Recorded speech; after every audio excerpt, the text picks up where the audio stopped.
right, sports fans, what is up? We are back for another episode of The Fan in the End. I'm your host, as always, Steven Rychel. And down to the bottom, to my right, is Mr. Ben Troupe, enjoying the weather down there in Florida on his vacation down there. Appreciate the time, as always, big brother. And our other co-host, that down directly below me, is Mr. Marvin Powell III. Marvin, appreciate the time, as always, my friend. Happy to be here. And today we're gonna have a special guest today. We're gonna be joined by Steve Massey. He is an author. Published a few books on the Pittsburgh Steelers. Let me pull that up here. He's got two different books out there. One is the Revolution, and the other is the Starless 1974 Pittsburgh Steelers. Guys, if you are a Steelers fan, a Steelers aficionado, make sure you head over to Amazon, grab the book, whether it be Kindle, hard copy, whatever you do. Show Steve some love. So let's kick this thing off. First off, Steve, appreciate the time this afternoon, and how'd you get into this? Obviously, we were talking a little bit before you got on there. You're not a homegrown Pittsburgh fan. What got you into writing these books and getting them published out there, my friend? Okay, well, I'm 59, so I'm an old guy. And when I grew up in Mississippi, actually, I jumped on the Steelers bandwagon when I was a little kid, right around the time of the Immaculate Reception. And in those days, you only had 4 channels to watch. And so I became an avid Steelers fan, and I like to read. And so I would read anything I could get my hands on about the team. And I got my hands on a Ray Didinger book, and it was called Great Teams, Great Years. And I found this team in 1947 that the Steelers had that were really good. See, the Steelers were terrible until the 70s, roughly the mid-70s. And when I was reading the book, I found out that in 47, they had this really good team that came close to winning the NFL championship. But the coach died unexpectedly in the spring. He had a brain tumor. And so I wanted to know more about that team when I got older. And I sat down one day and I was like, I'm going to make a few notes on this thing. And then it was just like, hey, it's a book. And I put it out.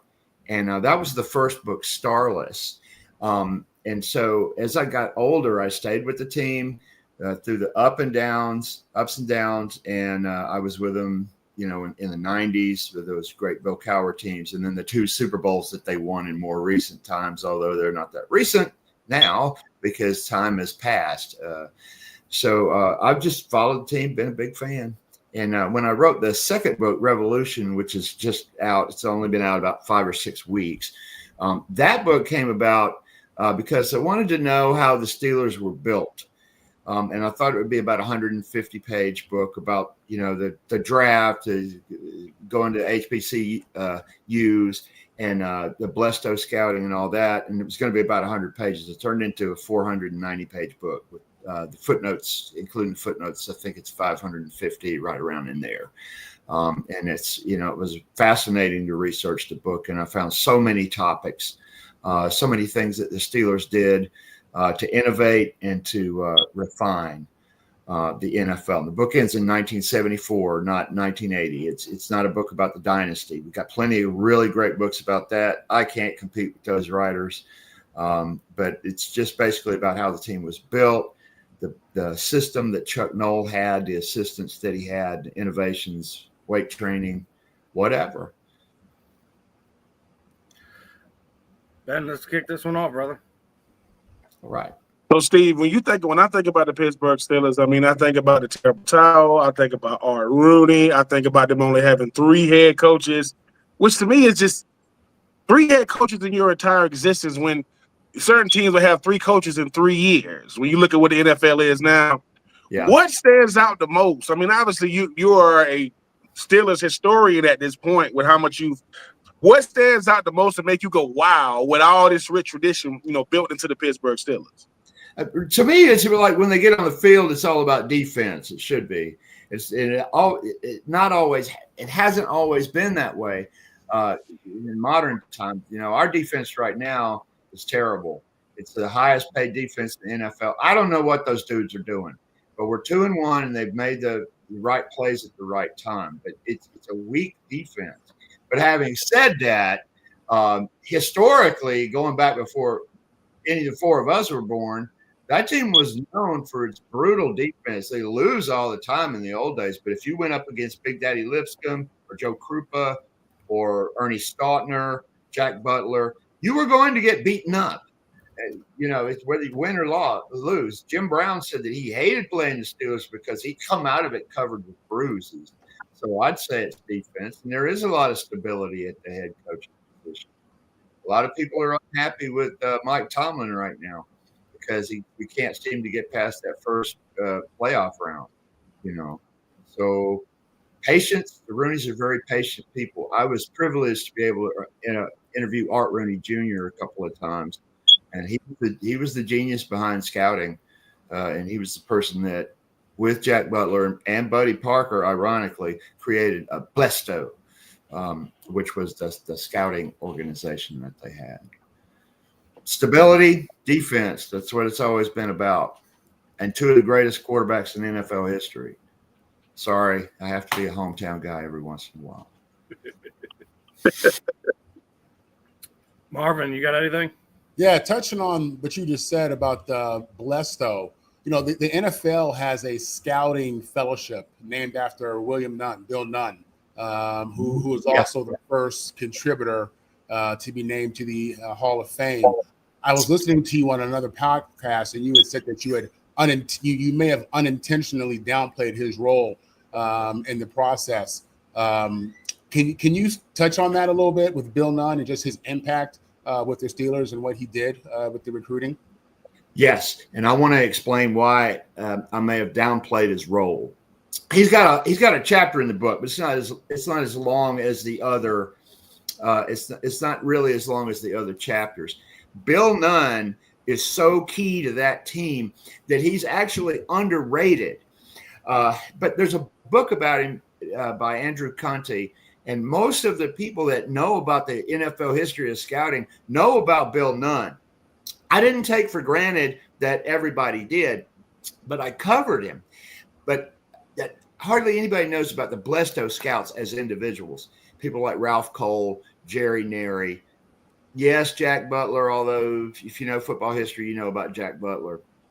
Bill Nunn is often credited erroneously as the first person that was specifically HBCU scout. That's not true. It was Lloyd Wells of the Chiefs. But that's not to take away anything from Nunn. He found players everywhere. And Chuck Noll, when he came along, he gave them the opportunity to compete. He didn't care what color the players were. And that was a break in itself. Remember now, it's 1969, and these racial stereotypes are still around back then, and they're still around today, unfortunately. It's not as bad as it used to be. But he was able to take that talent that was handed to him by Blesto and Nunn and, develop it. There have been two prior coaches for the Steelers. I'm not going to say their names because they're not around to defend themselves, that had problems with black people. And, I'm just, you can take a hint, they're both dead. Okay. So that was changing by the 1960s. All of the teams that brought in players from those black schools specifically were highly successful. Sid Gilman, Vince Lombardi, Tom Landry, Hank Stram, they didn't give a damn about race. And they won championships because of it. The Washington Redskins were the last team to integrate, and they sucked, because they segregated themselves from talent. That was part of the reason why Art Rooney and the crew brought in Bill Nunn. He was the editor of the Pittsburgh Courier, and they would go to the awards banquets every year. And sometime around in there, Dan and Art Jr. started to realize, hey, we're not tapping into this talent that this guy knows about. So they hired him in 1967, 2 years before Noel. Sorry to be long-winded. That's great. I appreciate that. Exactly. The thing about the Steelers is, obviously, I got drafted blessed enough to get drafted in 2004 with Ben Roethlisberger. I did not see him having the career he had. I was blessed to do radio with Terry Bradshaw. Yeah. How blessed have the Pittsburgh Steelers been having two quarterbacks like that? You got a guy that won 4 Super Bowls that people don't give enough credit to in Terry Bradshaw, and a guy that went to 3, 1, 2, and Ben Roethlisberger. Those two guys are the reason why Mike Tomlin right now can't pick a quarterback, because you inherited Ben, and now you're trying to pick, and now you know, I mean, I'm 43, Aaron Rodgers gonna be 42. I mean, I love the fact that he's repping for the 80s babies, but it's time for him to come on this side of the road. I'm just saying, love Aaron, but who did you like the most? Was it Terry or was it Big Ben? Wow, you know that I can't pick, and here's the reason why. The Bradshaw and Noel story, runs throughout the whole book. It's not a specific chapter. It just runs through there, because Terry, when he got to the NFL, he was not mature enough to play professional football. He wasn't ready yet emotionally. He had been at Louisiana Tech, which was a small school. He ran the gauntlet there. Well, then once he got to the NFL, he had to develop. That was in 1970. When he got to the first Super Bowl in 1974, that was a run-oriented team. He conducted the final drive. He called the plays. That drive, when he hit Larry Brown in the end zone, he hit him so hard with a pass for the touchdown that you could hear the pads on television. It sounded like a gunshot. When he left that field, that was his team. Joe Green, Andy Russell were waiting on him. I can remember growing up, Bradshaw would throw the ball long. Back then, you had these dinky little TVs. You couldn't see the receivers. You can now. He put that ball up, and when I was a 13-year-old child, I knew it was going to get caught. I couldn't see where the ball was going to, but I knew what 2 of those receivers were going to jump up and catch the ball. So he's a sentimental favorite, and he's not dumb either. That's bull.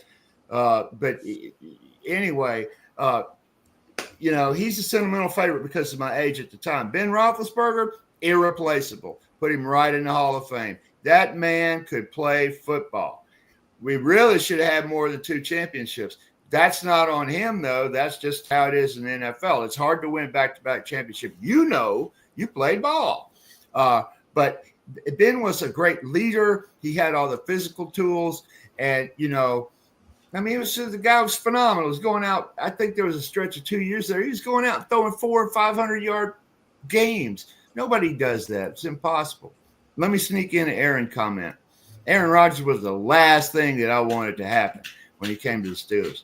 I like him now because he was so effective with the Jets. The guy's a team captain, and all these people that are so negative about him being a bad influence, they don't know what the hell they're talking about, because that man was elected captain fresh off of getting a $1 zillion contract, however much money he made. So, you know, it's just kind of an odd thing. Roethlisbergers and Bradshaws don't come along very often, you know, to any franchise. Where are you going to find a Tom Brady? You know, somebody that was buried down in the mid rounds of the draft. The guy comes along and there's this 20-year, you know, Cleveland Browns run. Browns being from the 1950s. They haven't done quite as well in modern times. But it's hard to find these guys. They just don't come along every day. So I punted on your question. Pardon the pun.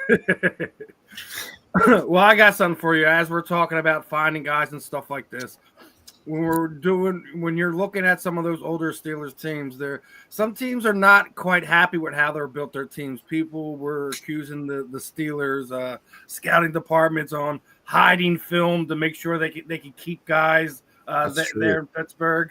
You know, that's true. Yeah, I mean, it's one of the things is. So here's my thought. If those teams were met with the technology we have now, and you know how much the sport has grown, do you think those guys would have been on Pittsburgh, or they've been drafted to other teams in higher rounds? Because some of those guys they got in the 7th, 8th round, whatever. You know, they were basically stealing guys by sending tape out to other teams, but never sending the tape out. It never left the building. I tried to be unbiased in the book, but I am a Steelers fan. So I'm going to tell you, I have several Steelers myths in the book. One of the myths, which is true, is about John Stallworth. When Stallworth was down at Alabama A&M and N, he was known. People knew about him, and he was really discovered by Joe Brashofsky, who was a scout for Blesto, and then Nunn went down there and saw for himself. Long story short, the Steelers were accused correctly of hiding the game film, and they were supposed to pass it on for another team. I'm not going to say who it is because hardly anybody knows, but you can find out because it's in my book. But you got to buy it, you see. But as far as the other things, listen, Mike Wagner was in the 11th round. Fats Holmes was in the 10th round. Donnie Shell was a free agent. The Steelers went out and found these people, and they brought them on board, and then the coaches developed them. The coaches were teachers, all of them.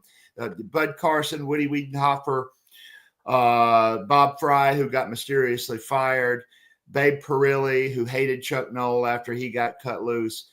These guys were all teachers and developers. These players were developed through hard work. Babe Perilli, for example, really got Bradshaw emotionally ready for these games. It helped him mature. Joe Gilliam. Joe Gilliam was a great quarterback, although I think he wanted his name pronounced Gilliam. But he was a great quarterback. He was a great black quarterback. And that was the problem that Joe Gilliam had, was because everybody saw him in that way. Steelers got him in the 12th round. I think it was the 12th. And it was a very late round. And that was because Bill Nunn Jr. rammed him through. Point that I'm trying to make is these later, and I'm going to answer your question. The point that I'm trying to make is these later round people were developed by these assistant coaches who are also featured in the book. As far as other teams, nah, they didn't find them. That's on them. They didn't find them. And if they did find them, they didn't develop them, you know. Marvin, your next one? Yeah, Steve, the Steelers have a great defensive history. It's rich with these great players. Is it fair to say that Troy Polamalu may be the best of them all? Yeah, he's up there with the best. And it's funny, you guys are going to laugh at this, but you don't get to see the great defensive backs or the safeties on television because they're covering their guys so well. Right. You don't get to see them. So that was the thing about Troy, but Troy had so much athletic ability, jumping over offensive lines and making sacks and stuff like that. There's no doubt he's one of the greatest. He's probably the greatest Steeler defensive back, and there's a heck of a lot of them too. That was my next question. Yeah. Okay. Right on. I mean, Steve, if you don't know, you can see that SC sign behind Marvin. He was just itching to ask about Troy. That's the easiest question Marvin's going to get to ask you. Which I get it, Troy Polamalu. But I got to ask you this, Steve, because we live in a world to where now we never know. Marvin Powell III is the son of Marvin Powell II, who was going to be an eventual Hall of Famer, if you don't know, and he's going to get to induct his daddy when he goes in. We're going to make sure that happens. So when Ben Roethlisberger or Antonio Brown get inducted, Antonio Brown's getting inducted in. I don't know when, but he's going in. And he says, hey, Steve, this is Antonio Brown. Hey, Steve, this is Ben Roethlisberger. Will you be willing to, introduce me, my induction? Would you enshrine me? What would that be like for you? Because we live in a world now, man, we never know. Marvin's going to get to do it because that was his dad. Most of us not going to get that distinction. We don't come from those bloodlines. But if Steve Massey gets a call from Antonio Brown's an interesting individual. He will do anything. And he said later. So what would that be like for you? What would you say? How would you introduce Antonio or Ben if they did indeed ask you? Because like I said, that's one of the most prestigious thing is not going into the hall. Who are you going to get to present you? Because sometimes it's very, very unique. No one knows about Ben Roethlisberger. Don't know about the Steelers like you do. He just played there. He knows Franco Harris, and the guy he don't know him like you do. What would you say? Hey, man, I'm gonna need a minute because I got to give y'all a history lesson. What would Steve Massey say to a situation like that? That would be their moment, whether it's Antonio Brown or Ben Roethlisberger. They had very different careers in Pittsburgh. They're both gifted people, all kinds of talent. Ball players are human. They're human beings. I'm going to talk about if somebody's being honored, somebody's being put in the Hall of Fame, I'm damn sure going to add to the honor. and I'm going to talk about them, not me, and I'm not going to talk about whatever controversies or all that stuff came up because we're all human. We've all made mistakes. So, it's in all seriousness. Either one of those guys, I would honor them, after I had my heart attack or whatever, one of them called me. So as far as the specific players, Antonio Brown was a fantastic receiver. He's one of the, he's a great return man too. I think that the first time he got his hands on the ball, it was like Louis Lips. He scored a touchdown, he's a phenomenal athlete. He ended up being well-traveled. I'm sure he would have been great for other teams too, had it worked out. Loved the man, I loved the man. We loved watching him perform. Everybody did, but he departed how he departed. That's all I know to say. Roethlisberger, you don't get those 5th and 6th trophies without Ben Roethlisberger, and damn near a 7th. But Aaron Rodgers bested him in that game, in that Green Bay game. It's very sad. Marvin. Yeah. So Steve, you were obviously you're a big fan, understandably. Yeah. What do you say about his criticism of Tomlin, saying that the standard isn't to go, to have a winning record. The standard is championships. That's, to me, that's pretty direct digs at his ex-head coach. What are your thoughts on that? And do you think it's potentially time for a change, even though we've been talking about consistency?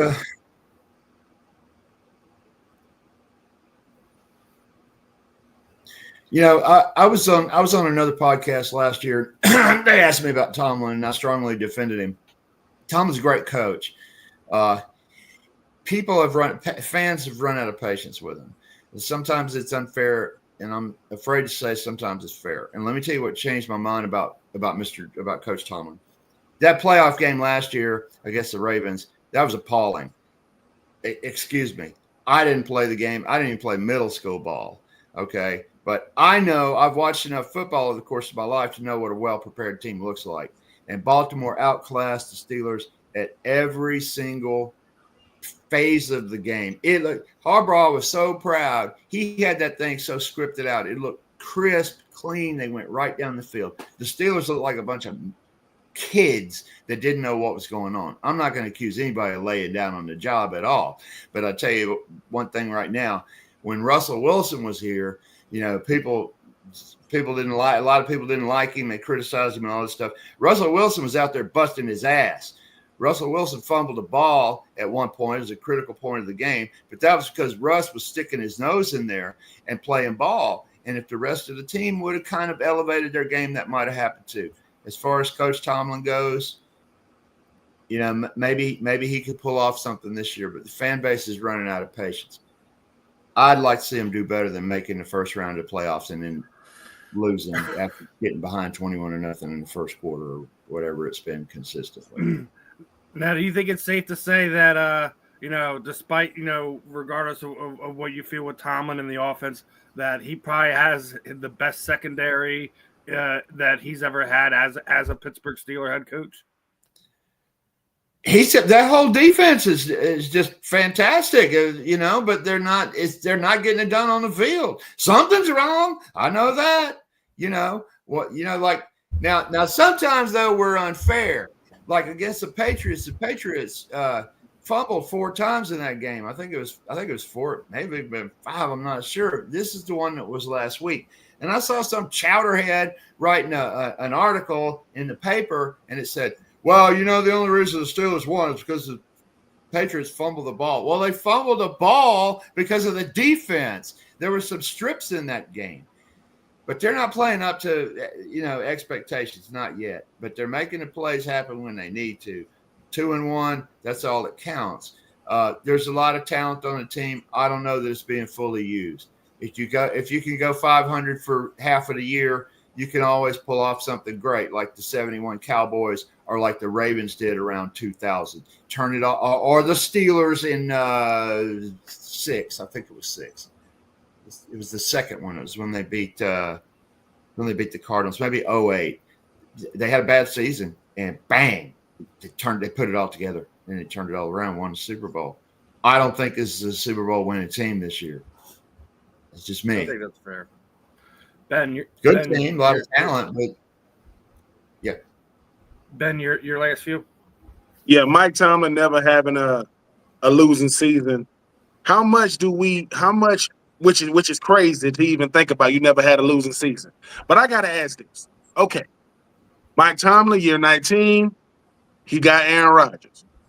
Just say the unthinkable happens. Aaron Rodgers does the unthinkable. They turn this thing around. They beat the Ravens. They beat Kansas City. They beat the Chargers. They are the AFC representative in these, in the Super Bowl against maybe the Lions or the Green Bay, whomever. And they win this thing. Does Mike Tomlin retire? Because Aaron Rodgers is going to walk off. Does Mike Tomlin say, okay, this is it? Because I don't think you're going to have an encore like that. Because I remember when he won. No, that wasn't him. That was Bill Carr when they won with Jerome Bettis in Detroit. Yeah. What would it mean for Mike Tomlin and you as a fan to say, dude, we thought that the greatest 40-year-old plus quarterback we will ever see is Tom Brady. And he is. We give it to him. But if Aaron Rodgers does this, Aaron Rodgers is gone. Somebody going to give him $700 million. Bar stools to go do TV. Somebody get to him. But does Mike Tomlin walk away because at that point, the one guy that beat you helped you win one, and now you get to say I got two, world championships. What do you think Mike Tomlin walks away if he wins it all this year? I again, I'm gonna have to punt on that question. I know this: if he puts another Lombardi Trophy up there in Pittsburgh, he's going to be able to ride us on ticket. If he rides off into the sunset, people will love him. People will love him again because fans are fickle. They want a winner. They want a championship. I would think that he could just decide whatever he wanted to do, what was best for his family or whatever. Let me give you a 2-word answer about Mike Tomlin. It's Andy Reid. Sometimes the dude, he gets it all done and he can't cross over. Then he goes to another team and bang, he's winning Super Bowls. That's what I think about Mike Tomlin. I love the guy, but it may be that it's just not. He's got to go somewhere else. He's like the 12th winningest coach in NFL history. But Chuck Noll said you have to be tomorrow people, and I think that's what it's like in the NFL. Is what's he going to do in the future? So. Yeah, but the thing you got to ask too, Steve, is say Mike Tomlin walks away, regardless of what happens. Yeah, who can replace that though? Because you get so used to it that you're going, oh man, get him out of there. Okay, all right. Who's going to replace them? Because 19 years in the NFL, anything as a kicker, as a coach, as a trainer, that does not happen. So the fact that one guy has been there for 19 years and has been successful, not just there. We ain't talking about Sean Garrett over there with Dallas now. We ain't talking about that. You just there, not doing much. That's 19 years of production. Who do you get? Is it a Mike Tomlin Jr.? Is it an Andy Reid Jr.? Is it a Pete Carroll Jr.? It's going to be hard to replace that. And the reason why I say it is because the Pittsburgh Steelers, they different, man. Y'all, the Pittsburgh, y'all have seen it all, done it all, and y'all have only had 3 guys that do it. Who do you replace a guy with a guy like Mike Tomlin? Because he's not going to be there forever. We get that. But who do you replace him with? Well, it's kind of like the stock market. You can't base your future on what's worked in the past. But what do Chuck Noll and Mike Tomlin and Bill Cowher have in common? They were all young guys, and there was a lot of patience shown to them. If it should happen that Tomlin retires, I'd say it's a pretty good bet that they're going to bring in a young dude. I think Chuck Noll was 34 when he started. Cowher was 32. I don't know how old Coach Tomlin was, but I think he was in his early to mid-30s. And I don't think he had a head coaching job before. Was he William and Mary? What school was it? Virginia? Yeah. And he got the if I'm not mistaken, Tony Dungy is the reason why he got it. He went up to the Rudy family and said, you might want to look at this young defensive coordinator from Minnesota. And if Tony Dungy gives you a recommendation, I think you want to hear him out just a little bit. You definitely want to hear him out because Tony Dungy is a great coordinator. He's a very good defensive back too. And he's not thought of, a lot of people know about the footnote about Tony Dungy. He's the last guy to throw an interception, and and catch an interception in the same game. And I think that was in '76 against the Oilers. Tony Dungy was a great coach too. He's an inspiring figure. I think he's written a couple of books. I haven't read any of them, but I know he's found a new calling, I think, in the ministry after he's playing. So sorry if that's too much of a rabbit hole. And Tomlin was also one of the fellowship people with the William Nunn scouting thing. He was part of that. Yeah. Just going back to Bill. Steve, let me ask you this, and this is something that I've always just wondered myself. Terry Bradshaw has 4 rings. Yeah. He also played with arguably the greatest defense of all time. He had Hall of Famers in the backfield, Hall of Famers at the O-line. Yeah. Is Terry Bradshaw really was he really that guy? 4 Super Bowl. I mean, when you think of Brady type stuff, you talk about 4 and more, right? But I don't look at Bradshaw like Brady. I look at him kind of like Eli. Could they have got that done with a handful of guys, or was Brady really? Was Bradshaw really a difference maker in those 4 Super Bowls? Woody Wiedenhofer said that there was no way that those trophies would come to Pittsburgh if it was a quarterback other than Terry Bradshaw. Bradshaw was strong, he was mobile, and he was in command. I can't imagine any other quarterback doing it. I interviewed Dan Pastorini for the book, and Pastorini got knocked around a lot because of his offensive line. It was so terrible. But Roger Staubach, we've got all the great quarterbacks. Fran Tarkenton wouldn't have done it. I can't see anybody but Bradshaw doing it. But again, I'm a Steelers fan. I'm kind of biased about that. So, and he matured. He turned into the guy, and he was still good all the way up until the early '80s when he retired. Okay. You want to hear something really weird about Tom Brady and Terry Bradshaw? Go ahead. When Bradshaw had his elbow surgery at the end of his career, he had it done in Pittsburgh, and so they put him in under an assumed name. This is in 1984, and the patient name at the hospital was Tom Brady. Okay. I kid you not. Is that crazy? Not Fred Smith, not Steve Massey, not Marvin Powell, but Tom Brady. That's weird. Anyway. Well, hold on. With that being said, okay, you biased, and we get it. We all biased when it comes to our squad. So who is the greatest Pittsburgh Steeler? Is it Terry Bradshaw? Is it Mean Joe Green? Is it Franco Harris? Or is it question mark? Who is the greatest? You can't punt this one, Steve. You got to give me – this is 4th and 1 on the goal line. You got to call the play. Yeah. Who's the greatest Pittsburgh Steeler of all time in Steve Massey's opinion? Joe Green. And that's not an opinion. That's fact. That team was built on Joe. You talk to J.R. Wilburn, Gordon Gravel, Terry Hanratty, whoever you can get on the phone, Bruce Van Dyke. First thing they're going to tell you is that when Joe Green walked into that room, and he became the force, the positive force that really changed the Steelers. Everything was built on him. Joe Green lined up at a 45-degree angle that changed the NFL the same way that Mel Blount changed the NFL with the Mel Blount rule. They created gaps that allowed Steelers linemen and then eventually linebackers when they had Ham and Lambert and Russell that were able to pop through there. He's a great leader, positive force. It's Joe Green. It's not even close, so I can't punt on that one. That's an easy one. And by the way, if somebody has a different opinion than me, they're wrong on that because it's Joe. I'm glad you asked me that one. That was easy. Who's the greatest offensive player ever in Steeler history? I got a punt on that one. Well, I mean, there's Franco. Yeah. There's Mike Webster, Lynn Swan. I was gonna say Lynn Swan. I was gonna say Lynn. Oh yeah, Southern Cal. Yeah. No, I'm just saying that's just a coincidence. Not just that. He always used to come up big in the Super Bowl. The circus catch that everyone. Super Bowl MVP.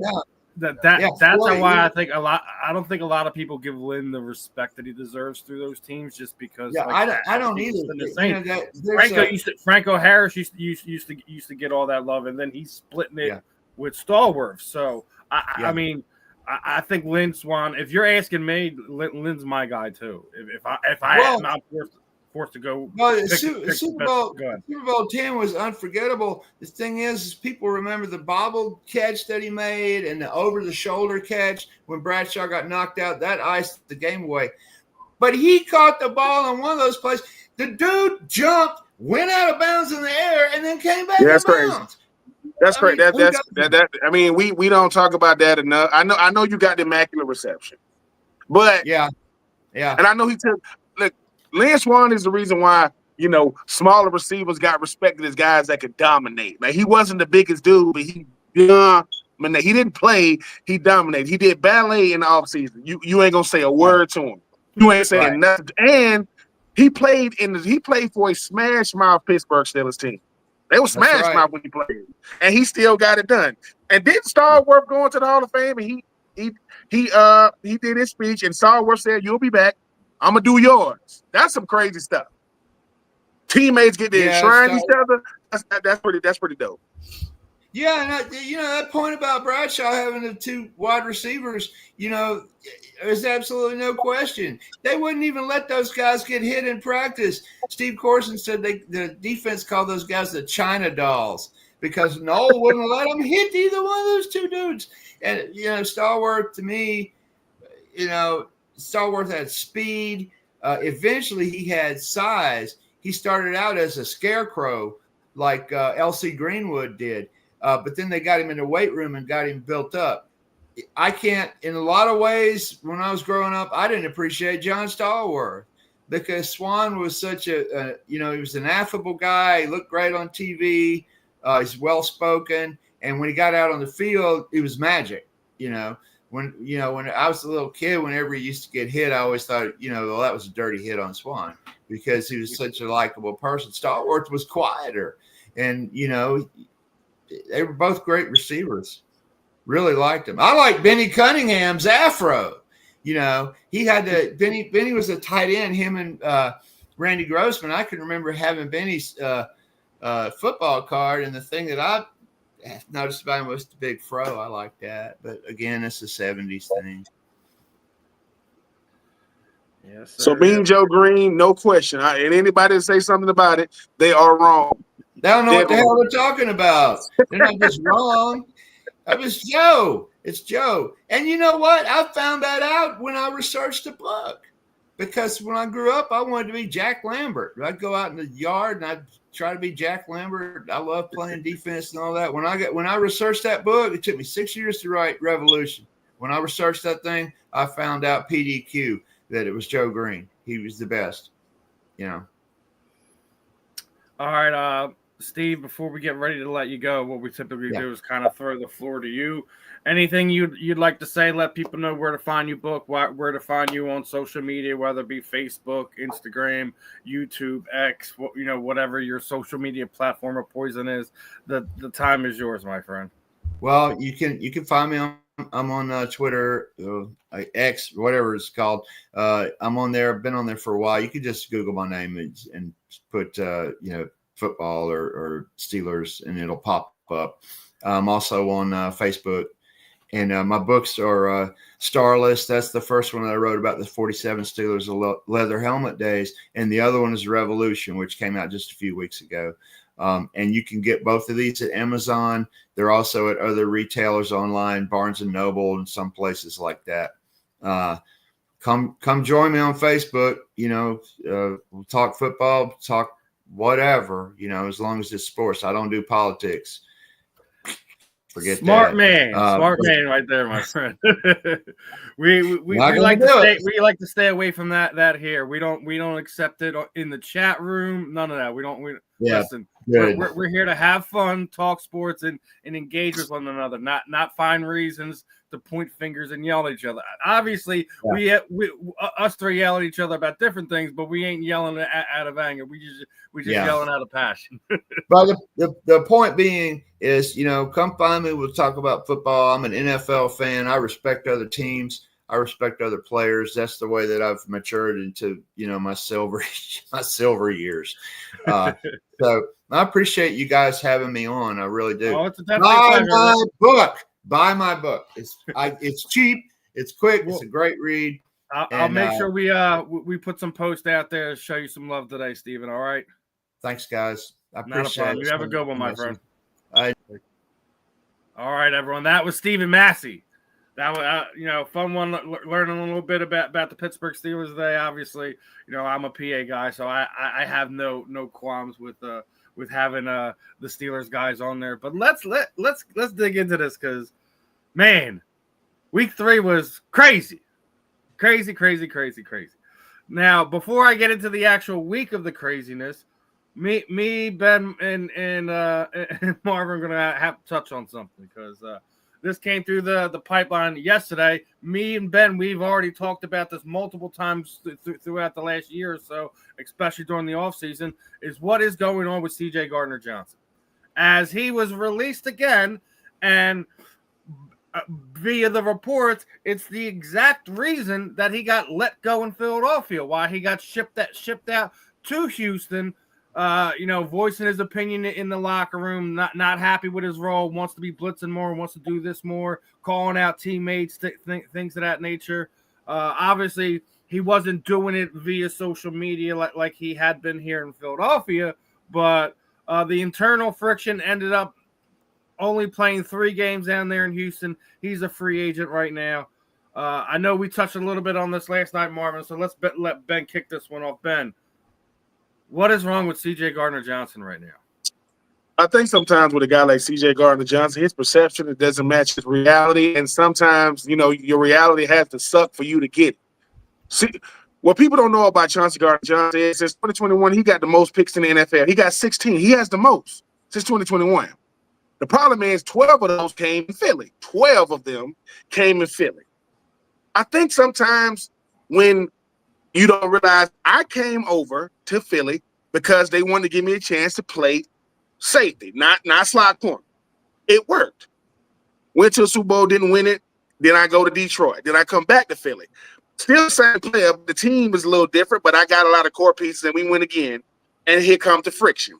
I'm going to keep saying this about Chauncey Gardner-Johnson. Your greatest asset is your greatest liability. What makes you doesn't work everywhere. If I'm in Philly and I'm balling, it's a lot of alpha males, right? It's a lot of them. But then I started doing things in the offseason. Darius Slay, myself, you talk about Cooper DeShawn and those guys, and you get let go. 2 reasons why he's going to Houston. 1, he's messing up the locker room. And 2, every big play that was happening in the secondary was on Chauncey every week. And Marvin, you know this. If your play ain't big enough, your voice better be real low. You better not be saying anything. If I got a big game, I could talk a little more because I've warranted that. What people are starting to say now is, hey, this is year 6 or 7 for you. You should be able to pick up a scheme, right? You should be able to pick up man and zone. They're saying that Chauncey don't know who to cover. They saying Chauncey is out of position. And if you are a safety, nothing cheap, nothing deep. Behind me is the end zone.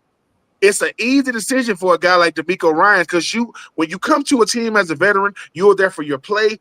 And I'm a glue. I'm supposed to be bringing the team together. We already got Petrie. That was our star safety. They kind of use Petrie how Chauncey want to be used, play him in the box. But Petrie makes plays, and he doesn't. There's one thing to talk loud when we are encouraged, and there's another thing to talk loud when you are not. And I think for Chauncey, what the league says about you is what your narrative is, whether it's true or not. It don't matter if it's true or not. And right now, after week 3, you're gone, which means 1, Philadelphia Eagles, because you didn't play 4 games, they can't bring you back. You haven't even played in 4 games. Number 2, who's going to want you? Because who do you think they're going to talk to? Your agent becomes like your family member, right? They're going to say great things about you because they represent you. What did DeMeco say? Mika run. What's the defensive coordinator say? Your teammates ain't been there long enough with you to really know you. But D'Amico made the decision, and it's easy to make it. Think about it. He's a scapegoat. When Atlanta can't win games, they got rid of the kicker, didn't they? Younghoe Koo. Oh, let's get the guy that's missing kicks. We 0-3 in Houston. Let's get rid of Chauncey. And I do think Chauncey still is going to have a career left in the National Football League. But as you get older, man, you want to grow some level of wisdom to you. You can't say everything you think. You can't say everything you feel. And if I'm being honest, I don't care who you are. You're not good enough to say the things you say. I don't care who you are. I don't care who. And that's the one thing that Marvin can speak on. When you in the league, we all grown men now. It ain't like college to where some of us are just better than other players. I don't care that you get a bigger check than me. Who you talking to? What did you just say? Because you don't make enough plays. Now, when Tom Brady did it, ain't nobody going to question it because he's Tom Brady. If a Jalen Hurts does it, if a Pat Mahomes does it, if a Justin Herbert does it, I'm talking about quarterbacks. If Myles Garrett does it, no one says a word. TJ Watt says it, Max Crosby, Chauncey Gardner-Johnson. What did you say? So I think that's what it is. D'Amico, I guarantee he spoke to him. Hey, man, you're going to have to dial it back some. And you out there getting toasted? Come on, man. Because if you a beast and you talking, I might not like what you say, but I'm going to respect it. If you a guy, no. Like, we can see the tape. Just because I play offense, I know who got beat. I'm not going to say nothing. I'm not going to go up to him and say, but if you yelling and screaming and you also getting you the reason why we losing, I'm going to say this again. You know, at the University of Florida, they will tell you, which it ain't going on a lot right now. If you're not going to be the reason we win, do not be the reason we lose, right? Chauncey is not helping them win. And now he's on the street, and now he get to think about it. Because when he say the thing about what they got the meme of him looking at Baker Mayfield saying, you got everything but a ring. Well, I'm also on the roster. I'm also playing. I'm also a top five. Also after he, you know, they done, you know, Baker got hurt. He was chirping at him, and Baker. We're gonna get to Baker in a minute, but I mean, listen, as you were sitting there saying, like, you can't be doing that. Because all he did right there, he just got Baker hyped and ready to roast their butts. And what happened at the end of the game? Oh, that's right. They beat him, right? Yeah. You can't be giving them fuel to the fire that's already there, man. Marvin, hey, man, I know I love him. I mean, being I'm like Marvin. When it comes to my Florida Gators, man, I'm partial to those guys. Chauncey was a really, really good player when he was at Florida. I was happy for him to get an opportunity to play safety with the Eagles in Detroit. But that chirping is cool if that's how you are, period. Like, if you're a chirper, but that's how you are away from football. But some guys talk a lot on the field. I'm like, dude, it ain't even that serious. Like, I get it. But don't be out there getting told. Don't be out there type level chirping. I'm saying Brandon Graham, yeah, that's his mojo. That's what he uses, right? That's his juice. If you only got something to say, if the team is good and you good, cool. But when I take you away from that atmosphere and I get to see how you really are as a player, and every touchdown again, Baker Mayfield threw, who you think they're catching him on? They're catching him on Chauncey. Yeah. So you go back to that game, they catching him on Chauncey. And here's the thing. That's why he really got to go back and look at what happened the 2 years he was in Philadelphia. When we got hurt for big plays, can you guys guess who was getting burnt? It was Chauncey. It was his guys that was wound up getting these big touchdowns. So love what the energy he brought, but like, yeah, Ben's right, man. Like, yo, if you getting roasted on the back end, and you're almost in year 8, 9, 10, and this is still happening. Yeah, you got to stop that. But Marvin, let's give your thoughts on it before we touch on last week's games. Really, we're talking about a culture killer. One of the things that I saw is he was talking about people's contracts. He was in the locker room talking about contracts that his teammates had signed and bringing up people's money in the locker room. And let me tell you something. Even back in the 80s when my dad was playing, that's a no-no. You don't do that. You ain't lying. No. You don't do that. And I'm gonna tell you right now, of all the things he was pushing in the locker room verbally, if anything, the chatter, the money may have been the last point he brought up that got him out of there. Ben cleaned up on the whole situation with him. Everything Ben said was on point. But yeah, it's that money talk. You don't talk about people's families. You don't talk about people's money. You don't do that. Not when you playing, not when you mad, not when you just don't do that.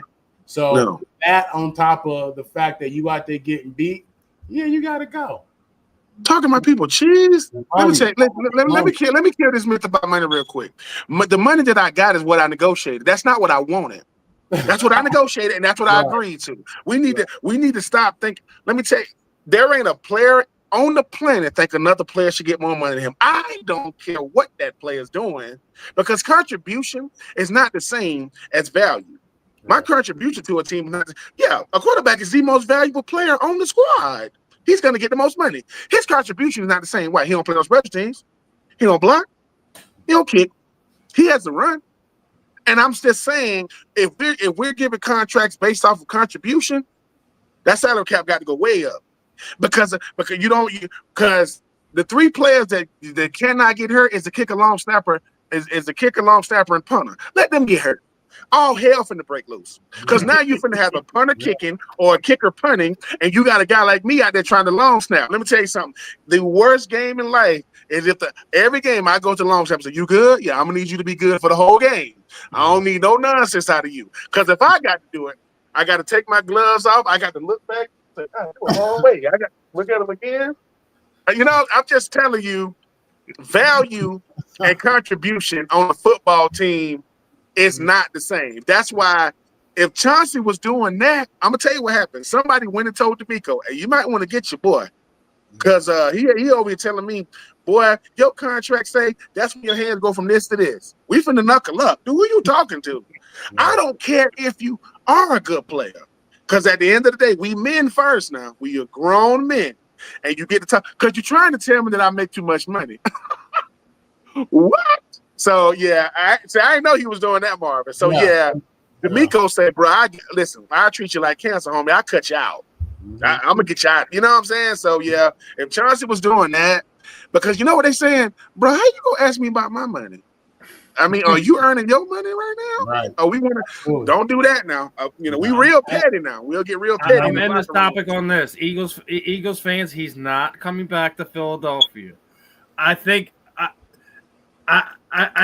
what you guys are thinking, because you're sitting there saying he didn't play enough games. If he was going to be traded, he couldn't be traded back. But being the fact that he was released out of the contract, that he can come back to Philadelphia, it's not happening. They're not bringing him back. They let him go and traded him for a reason. He's not coming back. So Eagles fans putting these googly-eyed posts and stuff like that because it's not happening. It's not happening. They good. They don't need that. They've already experienced it twice. They tried to make it work. It didn't work. I do wish he lands somewhere. I know Marvin was talking about his Jets as they need help on the back end. I do hope he goes and plays somewhere like he will. He will. Somebody does well with somebody like an Aaron Glenn. That's before I realized he was talking about people's money. Marvin put the GM hat on. Marvin said, wait a minute. And I want him. He talking about people's money. He's talking about, I'm good. No, I'm good. Let me tell you something. There are unwritten rules. You don't talk about my family. You don't talk about my kids. You definitely don't talk about my lady. We ain't doing that for real. And we don't talk about my money because once again, in life you don't get what you deserve, man. You get what you negotiate, and especially in football. So that's what I negotiated. A negotiation means both parties can come to an agreement. They don't come in there and say, "What do you want? What you worth? You ain't got that much money." This what I'm gonna take. This what I can live with. I'm gonna talk to the missus. She good with that. But other than that, what they say, team discounts. Is my last name your last name? Yeah. Oh, okay. I don't take no discounts. I play for the Texans and the Browns and so on and so forth. Stuff like that. Yeah. So now let's get into last week and the week 1 matchups this week absolutely delivered. It didn't matter if you were watching Fox, NBC, whatever. The week 1 matchups absolutely delivered. We had 3 different teams had block kicks, but obviously the big one was here in Philadelphia. You have 2 block kicks, and then you have big man setting records. We've been talking about Jordan Davis here. His block field goal and return for a touchdown was the fastest speed recorded by a 300-pound player since I think it was 2017, and he has the longest one for one of the big men. We were just talking about long snappers and things like that. Jordan Davis and Jalen Carter absolutely abused the the Rams long snapper in the fourth quarter of the Eagles-Rams matchup. First off, I want to talk about it in this one. I talked about Kevin Patullo last week. I think what's happening right now in Philadelphia is they doing the Muhammad Ali. They doing the rope-a-dope. They taking everyone's big shots, and they waiting for you guys to tire down, and then next thing you know, you getting hit with big shots and you laying on your back. We've seen 3 games of them. We've seen everyone's on jumping on Jalen's back. He can't do this. He can't do that. If I remember correctly, Nick Wright basically said something last season that if you're down big late in the game, Jalen Hurts isn't the quarterback that he can put you on his back and throw you back into a ball game. I think that narrative is absolutely dead. One, that you can't say that no more. That was the biggest come behind victory in Philadelphia since 1988. Obviously, Miracle to Middle Lanes too, and Michael Vick. You can't take that away from Michael Vick, but that was a road game. That was 21 points. It was 19 points against one of the better teams in the NFL this season. I said it last year. I thought the Rams were going to be a problem this year with Devontae Adams. They're looking all the bit of that right now. But you can't tell me Kevin Patullo was calling plays in that second half. It was a totally different game. Yes, A.J. Brown went off and showed you why he's a freaking Autobot out there, throwing receivers to the ground, no look, one-handed catches over the shoulder. He was amazing in that second half, but Kevin Patullo wasn't calling plays. I'm gonna start with Marvin on this one. Am I wrong to sit there and say they doing a rope-a-dope? Because what we see in the first half is not what we're seeing in the second half. Yeah. So at the end of the day, this is a championship team, championship culture, championship caliber. And they know how to respond. That's the thing about being a champion. You're resilient. You play with a high degree of emotional intelligence. If you've won a championship, you've been battle tested. You've been through the fire. You know what I mean? So the reality is between the head coach, the quarterback, the bulk of this team, these guys are honestly built for every occasion within a 60-minute game. They have the makeup on their roster. They have they have the coaching, they have the experience. So you say rope-a-dope, that could be the case, but they're also human beings who may have just came out slow. Just may as a group just didn't come out the way they should have initially. But before it's over, they find a way to get the job done. So and yeah, in regards to the narrative about Jalen, you can't use him to throw yourself into a game. Listen, he's somebody that absolutely has had to. He's shown me, he's convinced me slowly over the years, especially last year with the Super Bowl, that he can play. I still think it's 1960s, football. I still think that at the end of the day, his statue will be tush push outside the stadium when it's over. But these guys are finding a way to get it done. That's what champions do. I think that we're in. This is the Eagles' time right now, man. This is their time. It wouldn't shock me to see them win a couple more. So, rope-a-dope, maybe. I think the champion just woke up. Ben? The greatest Mr. Stay Ready you ever seen in football is Jalen Hurts. The reason why people don't like him is because I'm going to play according to what the game says. I'm gonna do according to what the game needs. I don't have to. I've shown y'all we can do this thing running away, right? I've shown y'all what happened. You know what a defense is going to do. They're saying, we are afraid of Jalen. We are terrified of Saquon. Saquon will take this game over and the game is over. So people think if you are the Rams, nothing is more defeating to say, dude, we got him. Everything we said during the week, our first 15, Jalen was like, not so fast. Nah. Jalen is saying, why does it matter how it looks as long as we get the W? I'm not these other quarterbacks, but you know these other quarterbacks can do? They can't beat me. So y'all talk about how they look. They box score guys, and nothing wrong with it. But he goes, tell me what I got today and got. Now, I'm not talking about Patrick Mahomes now. I'm not even talking about Matthew Stafford. What did the other ones got? Oh, I got the Super Duper Bowl. So for me, what I saw on Sunday was what Marvin said. When you are that caliber of team, we're saying they looking for every reason to say we ain't that. They looking for every reason to say we ain't that good. This ain't the year. Okay. Matthew Stafford they coming out, they getting everything done. The next thing you know, we got 300-pound men running almost 19 miles an hour. You talk about something scary. A guy that big moving that fast. You talking about a complete team game. Because you think about a guy like A.J. Brown. They'll say, A.J. ain't got it. Jalen, I guarantee, is telling A.J., man, just calm down, man. Like, just I got you. The 3 touchdown pass he had, A.J., Devontae, Dallas. His big 3 on offense, not named Saquon. These narratives about the Eagles let you know the Eagles get to feel what Kansas City felt. When Kansas City was winning out of championships, they got so much negative press.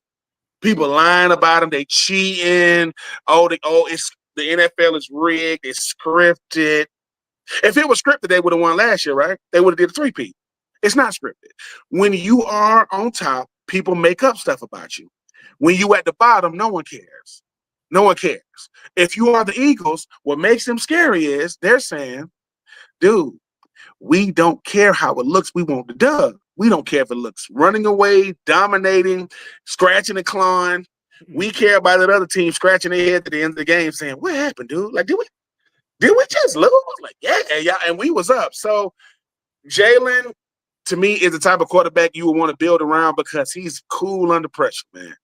Jalen Hurts he just poised, man. He go, dude, I just want to win, man. And I think for that type of culture, everybody ain't built to be in a culture like that. Everybody ain't built to be on a team like that. Jalen Carter is not having a banner year, and they're still winning. Jalen Carter is not looking like he looked in 2024. They're still winning. Jordan Davis got the block punt. I mean, field goals and run it back for people to think, yeah, I'm here. I'm here too. So it's not surprising because of who's doing it. It's surprising to the people who have already made up their mind of what Jalen Hurts and the Eagles aren't. If I don't like you, I'm just waiting on you to show any signs of that so I can validate how I'm feeling. But I mean, keep waiting. Keep waiting on the Eagles to fall off. Because for the Eagles to fall off, somebody else got to be on. Who can beat them? Like, honestly, who can beat them on a neutral field, home, away, whatever you want to call it? It ain't many. It ain't many teams in the league that can do it. So, yeah, I would love to say I'm surprised, man. I got one question every week. Is Jalen Hurts still their quarterback? Yeah, I'm not surprised. If Jalen Hurts is a quarterback, because, once again, it's about value. Who's the most valuable player on that team? Jalen. Who's the best player on that team? Saquon. Who's the best player on the team? But Saquon has not looked like himself. Are they still 3-0? And I told people this last year. Jalen told Saquon, I've been doing this. Boy, I've already been to a Super Bowl without you. I'll take you now. And I hope you get all the records you want. But when the records go away, are we getting dubs? And he's getting dubs. So I'm not surprised. People need to stop thinking that the Eagles are going to just go away. You can score 6 points in one play, even if a 300-pounder gives it to you of a field goal block. So I'm not surprised. I think that's what's lacking with a lot of teams is they think their quarterback got to be super to win Super Bowls. Nope. He just can't be average. He can't be average and win. And that man is a lot of things. Jalen Hurts is a lot of things. The average he's never been. Go back to his high school days, went to Alabama, went to Oklahoma, And Carson Wentz showed, that he can still play football this weekend, except not with the Eagles. Not with the Eagles. That would be Jalen. So shout out to them Eagles, man, finding a way to still get it done. And like I said, I don't think they care about going undefeated. They just want to go. They just want to go 1-0 on Sunday, and that happened. And if you are the Rams, if you are Sean McVay, back to the lab, Sean, because that's what you got to be doing. Since after the COVID season, they haven't lost. They're 4-0 against the Rams over the last 4 years. So it's rough. It's rough. But speaking of rough, Marvin, I got to talk to you about this one, man. Yeah. Your boy Aaron Glenn was going crazy on the sideline when they returned that block field goal for a touchdown. Yeah. But then, who I was talking about last night, Baker Mayfield needs to have a little bit more respect put on his name, because he will rip your heart out if you leave too much time on that clock. Absolutely. And give him an opportunity. He's a closer. Baker's a closer, man. I think he's gone multiple weeks here with fantastic finishes. This is a guy who. I found some numbers on him too. I want to pull this one up. Yeah. Since 2024, most passing touchdowns. Who is the top three? Lamar, Joe Burrow, and Baker Mayfield. So put some respect on his name. We did all these lists over the last year. No one had Baker Mayfield on their top 10. Right. Y'all need to respect that dude, because he's resurrected his career. He got that Cleveland Browns stank off of him. He went down there to the Rams for a year. He was in Carolina. Now he found his home there in Tampa, and he's been amazing down there. And I gotta look at them this week again, because if you look at it,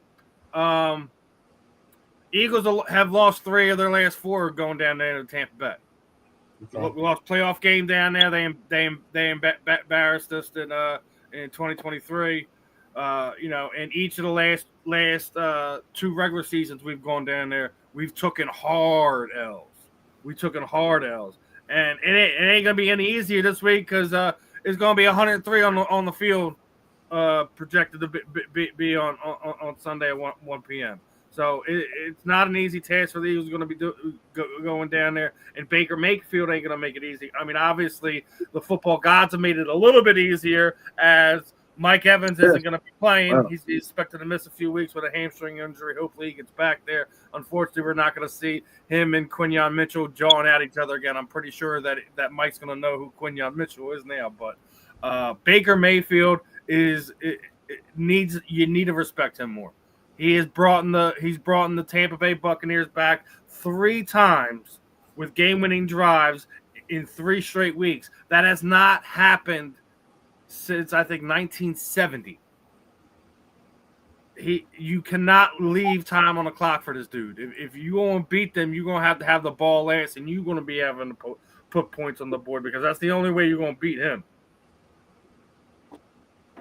I mean, Baker Mayfield was he was going to be the savior of the Cleveland Browns, but the Cleveland Browns just thought that, oh well, we got to move on from him. Okay, the same guy that went to Pittsburgh and beat up on them in the playoffs. That Baker Mayfield in the playoffs. Okay, Baker Mayfield has shown that sometimes it's where you at that will control what you're doing. It wasn't going to happen in Cleveland. It ain't going to happen for nobody in Cleveland. So that's not his fault.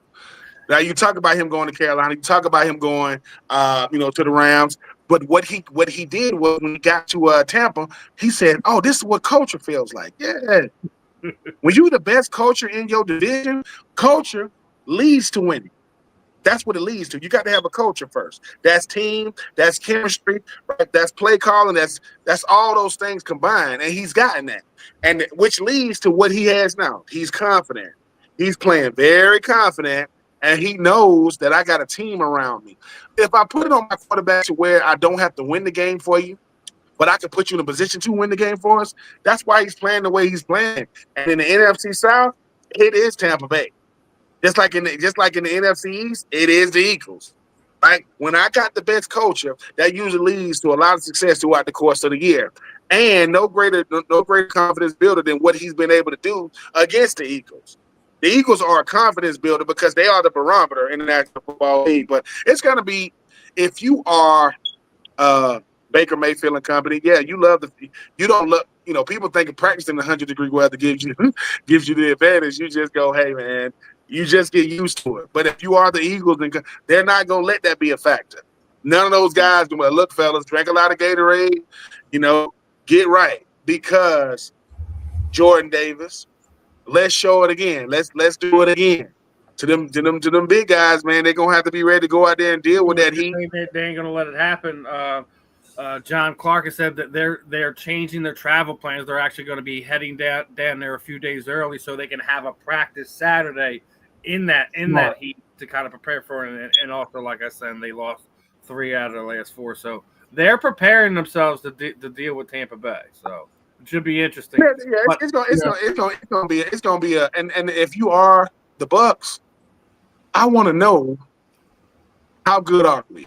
Yeah, because take nothing away from what they've done the first 3 weeks of the season. That ain't the Eagles. The Texans definitely ain't the Eagles. So, and if you saw what happened against the Rams, then the Bucks are saying, dude, you got to knock these dudes out. Ain't no such thing as, we got to lead. They actually play better when, the deficit is different.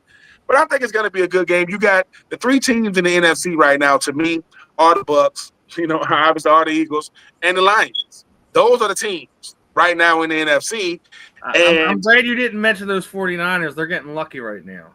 Yeah, well, I will say this about the 49ers. I mean, that easiest schedule in the league is kind of showing itself right now, even though there are no easy wins in the National Football League. But I'm intrigued to see, because if you are Baker Mayfield is not the people's top 10.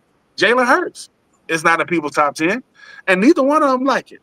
They can hear the noise, so let's go out here and see. Let's see Baker. People are saying that Baker Mayfield a top 5 quarterback now because of what he's doing. And I think that's the reason why Jalen Hurts don't like that top 10, top 5 stuff, because a lot of these top 5, top 10s don't win nothing. They look good on Sunday, but they ain't won anything. So Jalen was like, well, dang, if they had my resume, would they be 1 or 2? Because I got the resume. Y'all boys just graduated college. Eddie Prater brought up something. I want Marvin's response on this one. Yeah. Is there something wrong with that Jets defense? What's going on, man? What are you feeling, Marvin? Well, I want to say something about Baker. I'll come to this. Listen, in regards to Baker, let's not forget, he starts out in Cleveland, dysfunctional situation, goes to the Panthers, it's similar situation. Now he goes to Tampa, where Todd Bowles and Tom Brady had established a culture over there. You can argue and talk about how difficult it may have been to follow behind Brady, which I'm sure it has been to a degree. But for the first time, to Ben's point, he's in a positive situation that's been established, and he can just go there and do his job. In regards to my Jets defense, man, listen, I don't know if it's the defense. I don't know if it's the offense putting the defense in a bad situation. This is when, again, you can't win games on paper. You can have a roster, you can have all-stars, you can have all that. But if you don't have everything else that you need to win, the names mean nothing. We got a Pro Bowl corner, we got a Pro Bowl defensive lineman, we got a Pro Bowl linebacker, we got a head coach who's defensive minded, we got a defensive coordinator who is a veteran in the NFL in Wilkes. I mean, it's listen, I feel like it's already week 17. I feel like I already know what's coming, and it's it's a situation where we're talking about, are we going to have the number 1 pick this year? Because we always have a top 5 pick. If anything's guaranteed about life, the Jets going to have a top 5 pick. I don't know what to say about our defense, man. I don't. I think our bigger issue, honestly, goes back to our quarterback position. We wanted it to be Justin Fields. He's already on the bench. We're dealing with Tyrod now. Tyrod's a vet. He didn't look horrible in the game. He didn't. But we got to get the quarterback position right before anything else, and that's it. Because if anything, we're wasting money on these guys on defense if we don't have an offense to support them. You know what I'm saying? And I really mean that. So look at Tires. Yeah, I mean, listen, and that's all we've heard about is that this is a Jets defense, our DRD. You know, the last two head coaches have been defensive guys. And the D looked good has looked good at times, prior to this year. But after the debacle with Rodgers, that was wasting our defense. And now this situation. So, yeah, Tyrod has a history of getting banged up. Thanks. That's we're throwing a little salt in the wound there. What you see, it is what it is. What you see is what's real. Okay, we don't have certain things answered, particularly at the quarterback position. And until we get that right, and we got a receiver. We got a young back. We have a decent young O line. But we're not getting wins. Last week we thought we came out there in the fourth quarter looking good. Thought we were going to win, didn't. That's just Jets football, man. I hate to say it, but it's true. Yeah. One more thing on Tampa Bay. Obviously we touched on it last night, Marvin. It's a different day today, but Ben, Big Dez is getting his shot now. They brought him back. He's on the practice squad. This is the game I thought that they were going to bring him back for. I think it's wildly ironic that looks like there could be a potential roster spot. Do you think, knowing that Philadelphia is coming in, they are going to elevate him and we will at least see him on potential tush-push plays? Your thoughts? Maybe. I think for Big Dez, I think that what happened was with the Tampa Bay Buccaneers is they gave him a legitimate opportunity to let you know that being drafted makes you a pro. It doesn't make you a professional. They're different. It make you a pro if you get drafted or you on a team. Being a professional is understanding, man, I got to take – my body is all I have. I got to take care of my body. This is how I make my money. So all the woe is me memes that came out, they're doing this young man wrong. No, they're not. They gave him a shot. But they also have to protect him from himself, and they have to protect him from the organization because they're saying, Dez, you ain't ready to play in the NFL yet. Playing in the NFL is not – Look at Jordan Davis the last few years, right, Ben? Yeah. What did Jordan Davis do when he came to Camden? Did he lost 30 pounds. He lost 30 pounds, and he looks like he's in the best shape of his life. How big is Jordan Davis? I think he's around like 330. He's 330. Yeah, he's still a big guy. But here's the thing, though, Marvin. Here's the thing, though, right? Think about Big Dez. I saw Zion Williamson. Saw his picture at media day looking slim because they're telling him, "Hey, Luka Doncic, hey Zion Williamson, being in shape is a part of your job now. That's a part of it, and that's the first part. That is the part you can't control. Now on the field, it's going to be dictated on how you play, what you're doing. But if you are Big Dez, what Big Dez need to understand is, if you mess up this opportunity, it won't be because the Bucs did it; it'll be because you did. With the same thing they told him at the University of Florida, end up getting, the same thing they told him with the Bucs, the same thing he's probably been hearing his whole life. Hey man, if you want to do this, you have to do that, and not just do it, maintain it. Don't lose it just to gain it all back. Don't lose it to show us that you can lose it. And this is for your overall health as well as your NFL career. So if you are Big Dez, number one, if people don't think brands like SC, Florida, Michigan helps you, it helps. Mm-hmm. It helps because there are players that look like Big Dez that aren't getting those opportunities because of where they went to school. Right? So when people thinking, why are they doing that? Because he went to school an hour and some change up the road, right up there on 75 North. And doesn't it make the Bucs feel good if he does go out there? Because it shows that he cares about what's going on. But now with Big Dez, man, I was happy for him. But I didn't like the narrative painted that when he got cut, players get cut that are in shape. Players get cut that were drafted. Yeah. So all of a sudden they're doing him wrong. You don't believe me? They did say that he met their requirements, and that's why he was put on the practice squad. Like I said, I just thought it was weirdly ironic. Philadelphia's about to come down to Tampa Bay, and let me tell you what a rude awakening is, though. You don't want all that beef coming at you, Dez. You ain't ready for the 109 or whatever it is coming, because if he hasn't played meaningful football in a long time, Football to me, if you are a D lineman or offensive lineman or offensive player, defensive player, can you go on a 15-play drive? No subs. Don't be tapping. Can you sit out there? That's football. No. Can you do a long drive? He ain't doing that. When they interviewed Jordan Davis after the big touchdown return, his thing is saying this time last year that he wouldn't have been able to do that. That, you know, he ain't run that fast since he was in the combine and things like that. Like, being in football shape is a real thing. We were just sitting there talking about it. You know, Jalen Carter's not in football shape right now for whatever reason. He's not dominating the way he's been the last few. Jordan Davis through the first 3 games has been the Eagles' best interior defensive lineman. It hasn't been anyone else.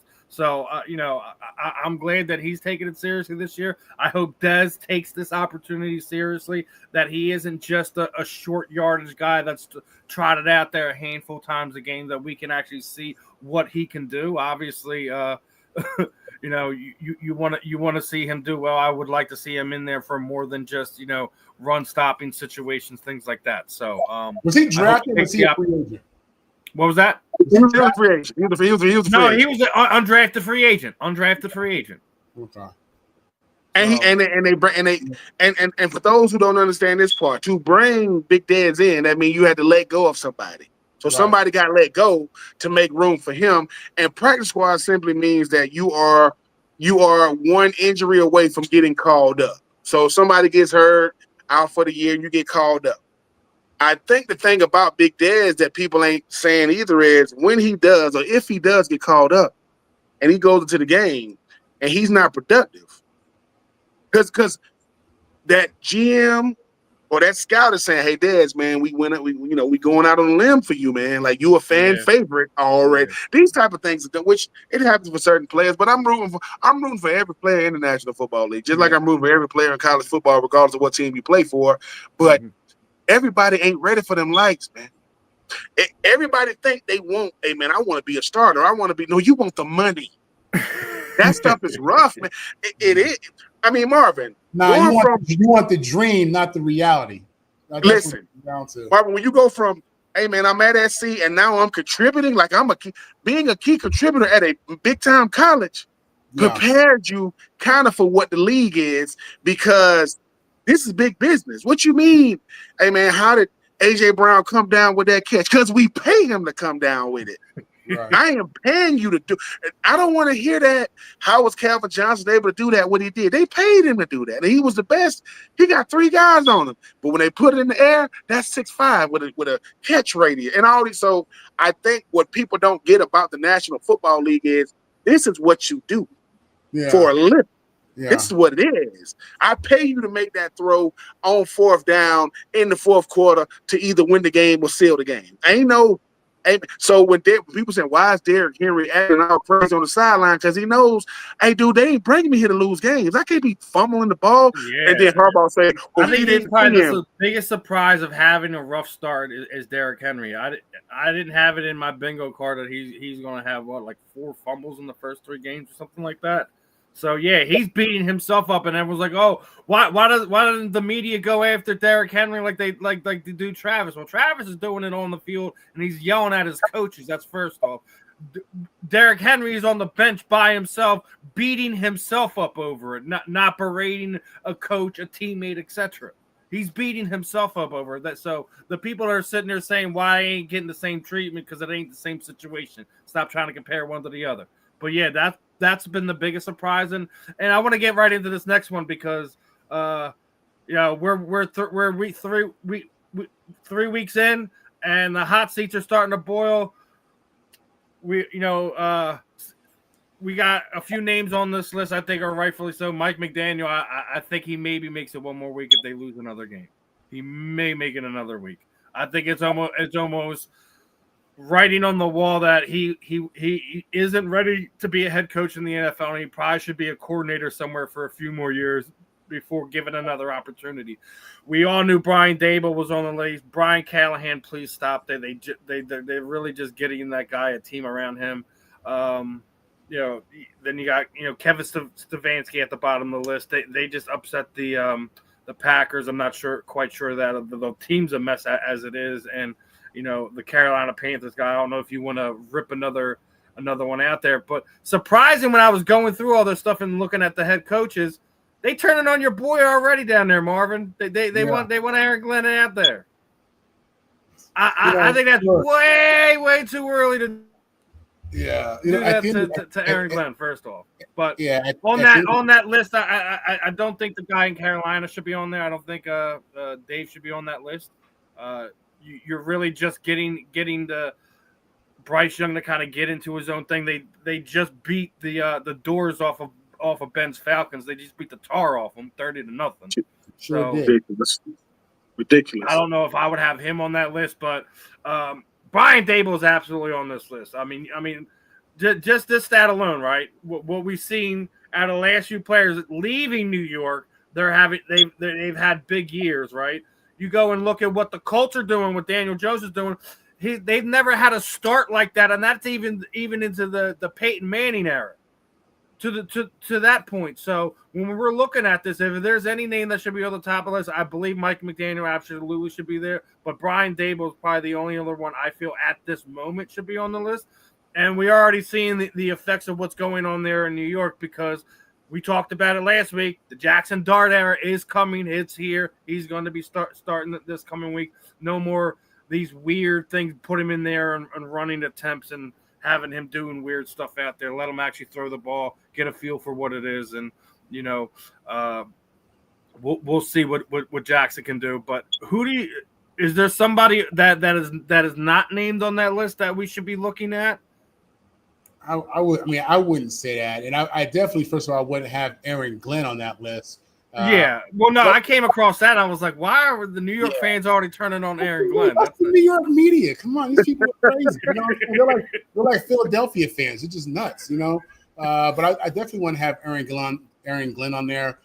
Listen, in regards to the Dolphins, Mike McDaniel, they paid Tua. He's been there for a while. They brought this guy in thinking he's going to be the whisperer. He was supposed to be the Sean McVay. He's from the Sean McVay tree, right? That's all you hear about these guys, right? So that's supposed to mean they're supposed to be, the gurus. And the Dolphins are terrible. The Dolphins look like trash. Tua is inconsistent. He doesn't look like the $200-300 million quarterback that they made him. And after so many years, I think he's done. Daboll, look, they got a young quarterback, and what they got in New York also is stank. They got to get that stank out of there and give this kid an opportunity to go in there and play and win some games. Oh, there's definitely a New York stank going on. Absolutely. I mean, we've seen it, right? Yeah. Jair Alexander's killing it up in Green Bay. We already know what Saquon's doing. What Daniel Jones is doing in Indianapolis is making it so. I said it yesterday. That's what's going to kill him. That's what's going to get Daboll fired. The fact that you have this kid may be the MVP this year. Dan Jones may be the MVP. You had him in your building 2 years ago, a year and a half ago. Look at him now. And you're supposed to be the guru. We just drafted this boy Jackson Dart. So you think we're gonna let you do the Jackson Dart, which you did to Daniel Jones? No, Daboll's gone. He out of there. He's absolutely Indiana Jones. There's no more Danny Dimes. He is Indiana Jones. Indiana Jones. That's what Scott called him last night. That was good. I like that. But no, Daniel Jones' success is what's killing Daboll right now. Period. Point blank. Yeah. And him and Mike McDaniel will be looking for a new gig. Yeah, I think those are the only two that I've seen on that CBS Sports list that I agree with is Mike McDaniels and Brian Dable. Stefanski, I mean, if you do that already, like, listen, Stefanski's gonna be gone. He's one of the best coaches in the league with what he has to work with. Brian Callahan for the Titans, for my Titans as well. Look, people ain't talking about. I know he got Cam Ward, but this is Brian Callahan's second year. Which means your first year, you still had Will Levis and Mason Rudolph. And then you end up being the number one pick in the draft, and a guy like Cam Ward. He's no longer calling the plays. So he's no longer calling the plays, and now there is no identity with the Titans. And I think the reason why you get rid of a coach is less about what they're not doing. Is are you helping the team get better? Like, is the team listening to you? Does the team respect you? Is the team really trying to go out there and win games for you and themselves? And right now for the Titans, Coach, I know how you become a head coach when you're a big-time coordinator. That's how everybody become a head coach. Ben Johnson, Aaron Glenn, Brian Callahan, Coach Canales, Liam Cohen, the list goes on. But sometimes it shows you that you're not built to be a head coach when you've had an opportunity to do it. I agree with you, Marvin. The Jets need to sit down. Aaron Glenn is the guy. Whenever I get a new head coach, it's like getting a first-round quarterback. You're gonna have growing pains. Right. I'm coming into a culture that I got to tear down to build back up. And I need guys like Quentin Williams. I need guys like Sauce Gardner. I need guys like Garrett Wood. I need guys that's been here to let me know, hey, fellas, tell me what worked so I know what to get rid of, what doesn't work. That's how you build a culture. But the Jets aren't laying down. They are playing. So I think for the Titans, though, just like Coach Mike McDaniels, I don't know if the team respects him. I know the team don't respect Mike McDaniel. The worst thing that happened for the Dolphins is being on Hard Knocks. You shouldn't have been on there because you made it more about this rock star head coach that has this incredible memory, and now he got Tyreek, and now he got Jalen Waddle, and now he got Tua. Well, when it's working, it's working. Well, now it ain't. And guess what? What's going to be your consolation prize? Even if you do make it to the playoffs, you got to go to a cold weather team, a cold weather city, which you're not going to win. You're not going to win in the cold weather. And Tyreek came from a cold weather team and still couldn't go up there with Kansas City. Do I think Tyreek Hill is going to be a tradable piece? Maybe. Because I think while he still has value, people want to, you want to send him maybe back to Kansas City. We'll see what happens with that. But yeah, Mike McDaniel, Coach Brian DeBoer, and Brian Callahan, because I just don't see it. I just don't see that being a marriage that's going to work up there with the Titans. We talk about a team with the Titans that's in the worst division of football. Not from team standpoint. No one cares about Jacksonville. No one cares about the Titans. No one cares about Houston. And people only care about the Colts because they had Andrew Luck and Peyton Manning. Let's just call it what it is. They wouldn't care about the Colts either. The Colts got the most vanilla uniform you ever seen. Give me an all-white jersey with blue numbers. That's it. We don't need nothing else. Just keep it simple. I think that for a Coach Canales, a Coach Brian DeBoer, and a Coach Mike McDaniels, you got to start questioning what is it about these coaches that make them the candidates you pick? Because the reason why teams aren't good is when they got a coach that ain't been there long. Now, you got a coach that ain't been there long. Success from what? Just because I respect your position as the head coach if I'm on that team, but I don't respect what you're doing if you ain't doing anything. If you're just there and you're not doing anything, yes, I'm going to say, yes, coach. Yes, sir, coach. No, sir, coach. But behind the scenes, man, this dude ain't doing. Just because you're a head coach don't make you better at your position than what I do as a player. That's what people never talk about. Like, you think Aaron Glenn and that excitement he showed on the sideline, most coaches don't have personality to even do that. Like, he really wants to win with the Jets. He thinks, dude, I'm the dude. But the reality of him being the head coach is saying, dude, we going to be down before we come up. It's going to be some dark days. What's the head coach that was there? He got a twin when he had Mark Sanchez. They went to back. Salah? No. When they went to back-to-back AFC Championship games with Mark Sanchez. Parcells? No, not Parcells. Ryan. Rex. So when Rex Ryan was there, Rex Ryan was able to establish a culture really, really quick. I was watching that. I remember when the Jets used to boo all their draft picks. The Jets don't go boo, they're going to boo. Mark Sanchez did not get booed. Mark Sanchez at the time out of SC went to back-to-back AFC Championship games, right? Yeah. And people started saying, how do you get back to that? I said, dude, you got to have a quarterback, you got to have a coach, and you got to have a culture. You got to have all three of them. You don't believe me? What do Philadelphia got? They got the coach. Yeah, they got the quarterback. Yeah, they got the coach. Oh shoot, what do Tampa Bay got? They got the quarterback. They got the coach. They got the coach. Oh dang, what do the Chargers got? They got the quarterback. They got the coach. They got the head coach. What do the Titans got? The Titans have none of that. The Titans got a quarterback. Ben, you're touching on something that's going to get me into this next one. Going over some stuff. I wanted to touch on college football real quick. And what is wrong with Nebraska? What is going on with them? They have not won a game against a ranked opponent since 2016. Now, obviously, they've been through a couple coaches in that period of time, but Why is it that they can beat up on everyone else, but when it comes to these ranked teams, you just don't see it from them? I'm gonna start off with Marvin on this one. What is wrong with Nebraska right now? Listen, obviously, coaching wise, recruiting wise, there's an issue. I'll tell you like this: in this NIL day, where they have a roster that's at least $20 million, they better get that figured out, because these boosters, these collectives, they're expecting results with this grown man money that these young kids are getting. It's a proud program. I'm a college football nerd growing up, loving Nebraska and their history, and Tom Osborne and Lawrence Phillips and all the. Tommy Frazier was my guy. I used to love some Tommy Frazier, right, at quarterback. But it's unfortunate to see what's happened with this program, especially from the '90s era. I do believe that they have a good coach now. I do. I like their coach. They got his name. Matt Rule. Matt Rule. Yeah, I was about to say Matt Rule. He was NFL Carolina's coach. Yeah. There you go. I do like him. I do like their quarterback, Dylan Raiola. He was a 5-star quarterback, big name, started as a freshman. And they do have some players in their program at this point. I can't speak on what happened prior to Matt Rule other than just bad coaching and not having the players there. But in this NIL day, I'm seeing them. I think they had a big win this weekend. I think they beat. They came up a little bit short. They lost to Michigan. All right, they played a Michigan team tough. Yeah.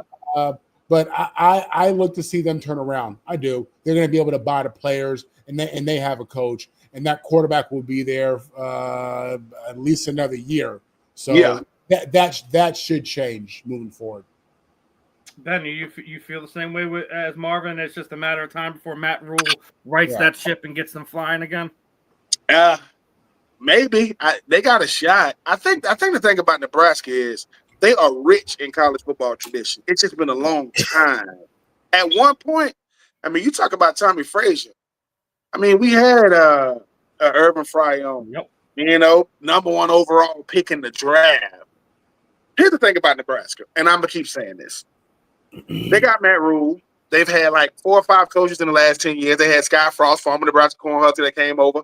What he was doing out there at UCF, it just didn't work out. They're going to have to decide what they want to be first. Then they got to work at becoming that. Matt Rule, yes, he came from the National Football League, but he didn't leave the league to come back. He got fired, and then he went back to college. He was at Baylor. Then he went to Carolina. Now he's in Nebraska. Nebraska used to be a premier destination. It used to be, but now it's just a destination. People just go there. And sometimes you have to be inside that building to see what, dude, I really don't know what the problem is from the outside looking at it. I got to be here to see. They got a identity problem. They got a culture problem. Raiola at the first, this young man was he was gonna go. He had committed to Georgia. Last minute he go to Nebraska, and I think they got some ties there, like with a coach. The young man says, Raiola comes out and says, don't get mad at me because God made me look like Patrick Mahomes. No, he did not. You got your hair cut like that, and y'all both wear red. No. Go out there and play. Because this moment at a certain point, if I'm paying you to come here, I won't return on investment. Absolutely. And if you're the quarterback, I gave you the biggest check. Oh, he's getting the check. Yeah. And look, I don't want to hear about you look like Patrick. I want you to play like Patrick. I don't want you to have the wristband, the arm sleeve on this side, not where you had to cut the mohawk off because, Patrick Mahomes got a real haircut. Now he ain't got a mohawk no more. And I don't want you seeing what booth he in pointing at him because, I said people like he pointing to Patrick. No, he pointing to Taylor Swift up there with Travis Kelce. He trying to, get a wave in, which I ain't mad at him. But I think for Nebraska, a lot of these current players weren't alive when they were in their heyday. They don't remember when Nebraska was the greatest option team you ever seen. You did not want Tommy Frazier still running on my Gators, man. God, that boy was you look up the option, it's Tommy Frazier. And that's what I'm saying. You haven't won a game against a ranked team. A game. That means that every time you meet a team, right, that is one of the best teams, they show you who you really are. Recruiting is one thing. I mean, Nebraska is probably not going to lack, funding, resources until you kick the ball off against a ranked team. Another loss. And when you finally win one, it's going to be 1-29, 2-30. It's like saying the farther we get away from this. So now, is Nebraska going to be competing for a national championship anytime soon? Nope. I think those days are over with. But can you be competitive in your division, in your conference? That's what I think Nebraska has a shot to do first. And Matt Rule was a sexy pick. Matt Rule is getting paid from like 3 schools, I think. He's getting paid from Carolina. I think he might still be getting paid from Baylor. Now he's making checks over there with Nebraska. I don't want to see about these locker rooms. Everybody got new locker rooms now. Oh my God, they look futuristic. What happened on Saturday? Loss. Because this, Marvin, people be asking us about NIL all the time. I said, I love it. I love it for the players. I love it for college football. But the market that market correction is coming. They're going to start saying, okay, what are we getting? Ohio State, they paid Coach Day, defend the national champions. Michigan, they won it 2 years prior, right? These current schools that got the money, they're going to be saying, I'm not just paying so we can get the player. I'm paying to get the player that equals wins, that equals conference championships, national championships. Yeah. And for Nebraska, it's going to be a while because you get a guy like Rayola and you think, oh, we here. We get a guy like Matt Rule, we here. That culture is going to supersede all that. And I'm not blaming those two in particular. It's just a lot of times it's 10, 15 years in the making. This stuff been going on, and you have to be in it's like a nice looking house on the outside where you live on the inside. And you walk in and the floors need to be redone or the pipes leaking. Oh, that's why it's on the market for man. That's why they're trying to sell it for the cheap. Well, I got to buy a whole house on the inside when I get in here. So I'm because Nebraska is too tradition rich. They got so much tradition there that I just think that you got to show these boys. They're now about Tommy Frazier. They probably don't even know who he is. And that's probably one of the greatest Cornhuskers you have. And that's the unfortunate part. You got such tradition-rich programs that are losing their luster because we thinking that they're Johnny come lately. No, man, no. Like people going, who has more tradition on Nebraska and Oregon? Nebraska. But Oregon just played in the national championship. So they'll think that. I said, no, Nebraska used to win theirs. They used to actually go and win it. They weren't a team that people beat to win it. So I hope they get back to it because I think it does a lot for a certain part of the country in college football. Because the Southeast dominates in college football from a viewership standpoint because, that's where you got, all these teams. But you got the Nebraskas, you got the Michigans, you got the Ohio States. But Nebraska ain't in that category no more. Now you got Ohio State and Michigan, maybe Penn State, and then the conversation is over. Nebraska is more, Iowa State type teams, Baylor type teams, which ain't nothing wrong with that. But it's just, I remember when Nebraska was the team. You walk into the College Football Hall of Fame, up on the wall, they got certain coaches painted on the wall. Tom Osborne is one of those coaches. Like, him and, Steve Spurrier, Bobby Bowden, Petrino, those type of guys.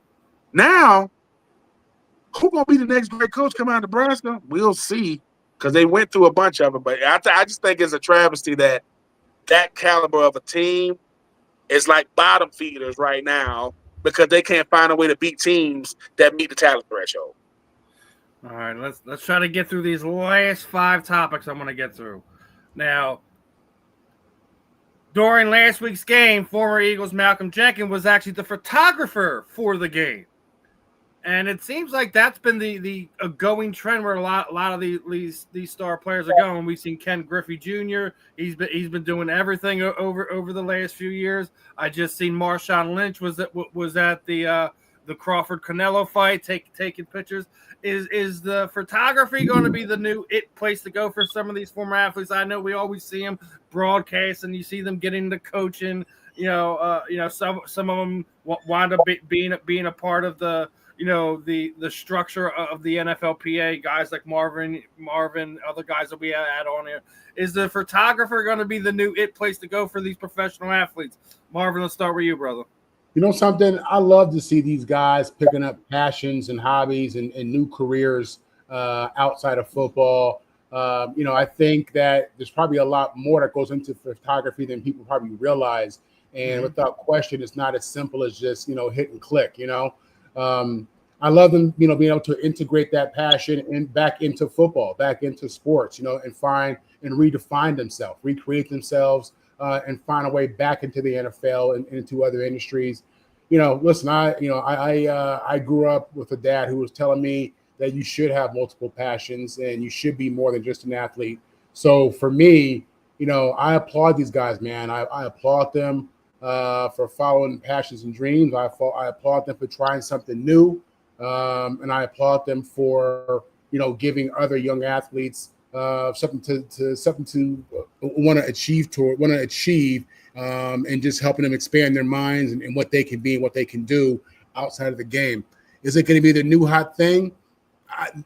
I don't know, but it's good to see these guys evolving. Ben, your thoughts? Yeah, I agree. I think what it does is it shows guys that being around the game doesn't always mean being behind the booth or being on the sideline coaching. You at the game. I want to say the first person that did it, I want to say Ricky Williams. I think he started doing it back in the day. Yeah. It shows athletes that it's okay to be what you always wanted to be before football. Some guys got incredible passion. You see them going into politics. You see them going into healthcare. You see them becoming doctors and lawyers. Football just gave us something to be a part of that was already established. What did you want to be had football never occurred and now that football is over? And I guarantee, and I also agree with what Marvin said. It's more than just, hitting and clicking, because you got to respect this craftsmanship. Like now you got another ball saying, hey, man, I'm going to be comparing your shots to people that's always done this. There's a GOAT or one of the best in every industry. You're just in the industry. And yes, your name and your credentials and your resume gets you in. Your work is going to be the reason why you stay. So it's one thing to do it. Randy Johnson does it. He's a photographer. But I do like that players are seeing guys like Marshawn Lynch and Malcolm Jenkins and company on the sidelines doing it, and it piques their interest. Because, we're content creators, we're podcasters. This is also a new wave when you talk about former athletes. And hopefully something we do will inspire the next generation to not just want to do it, but take it to the next level. Because every time we do well, it's going to do it. That makes it great for everybody involved. So when you seeing podcasters winning Emmys and getting nominated, hosting red carpets, that's just showing that they're being respected in the industry and they're doing really, really good work in it. So I'm happy for Ken Griffith. Ken Griffith Jr. can do whatever he wanted. Ken Griffith Jr. wanted to become a freaking, yeah, man, I'm out here with these cows and horses. Who's going to tell Ken Griffith Jr. no? That's Ken Griffith Jr., right? But I am happy to see, I'm happy to see players pushing the envelope, saying, look, we're either more than athletes or we're not. We either want to be respected as businessmen and women or not.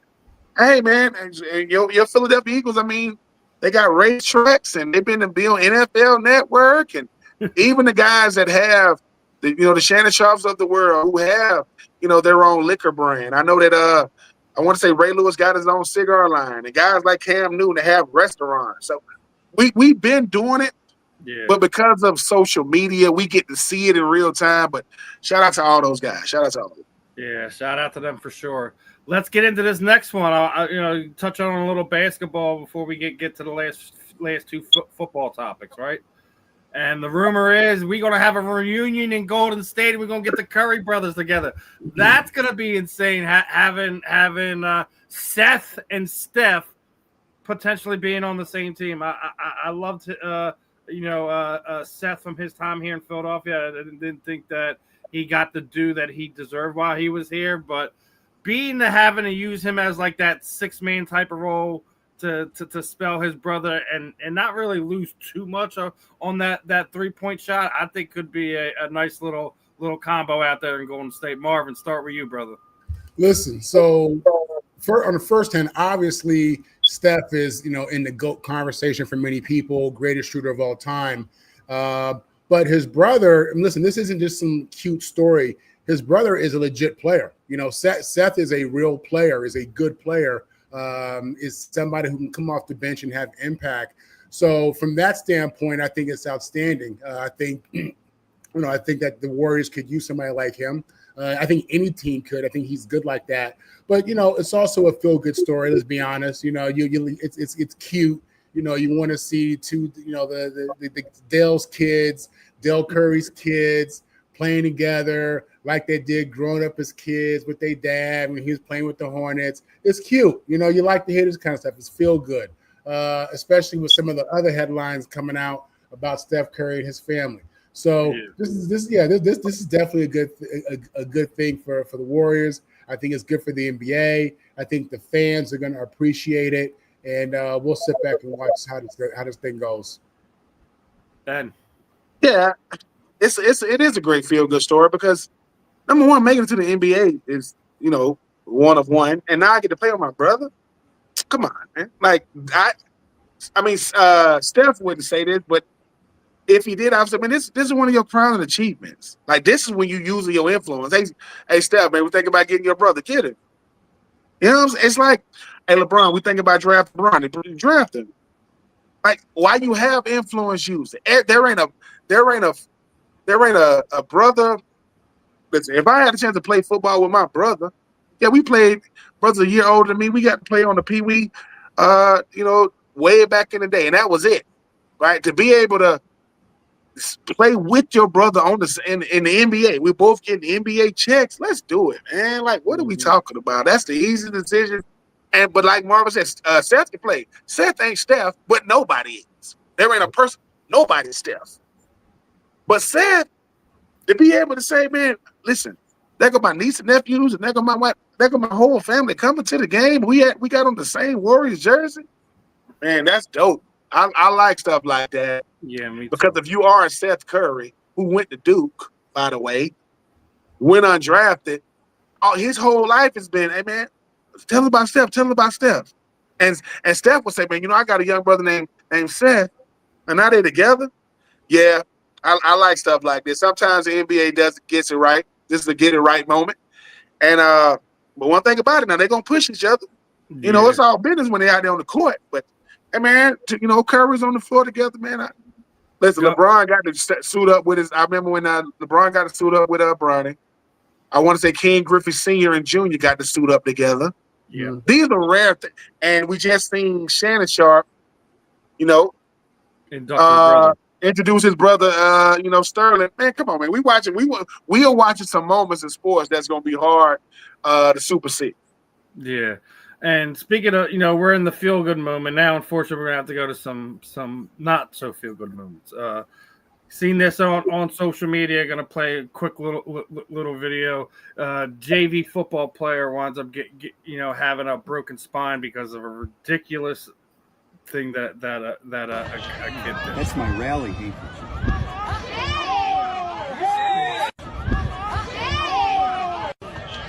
That's my rally game.